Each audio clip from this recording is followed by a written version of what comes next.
नमस्कार. मी दोडामार्ग तालुक्यातील जनतेचा लाईट हा एक जिव्हाळ्याचा प्रश्न निर्माण झालेला आहे.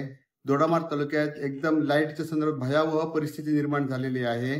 दोडामार्ग तालुक्यामध्ये महालक्ष्मी विद्युत प्रकल्प असून सुद्धा दोडामार्ग तालुक्याला गेल्या 3 वर्षापासून कॉन्ट्रॅक्ट संपल्यामुळे आम्हाला ती वीज मिळत नाही. ती सदर वीज गोवा राज्यात जाते. त्याच्यानंतर ज्यावेळी मला वाटतं 2005 मध्ये महाविद्युत प्रकल्प महालक्ष्मी विद्युत प्रकल्प कार्यान्वित झाला, त्यावेळी त्यानंतर गेली एक 10 ते 15 वर्ष दोडामार्ग तालुक्यात लाईटीची तशी मोठी समस्या नव्हती. पण गेल्या 3 वर्षात तो प्रकल्पाचे आणि कॉन्ट्रॅक्ट ते संपलं. त्याच्यामुळे आम्हाला दोडामार्ग वासियांना महालक्ष्मी विद्युत प्रकल्पाची लाईट भेटत नाही.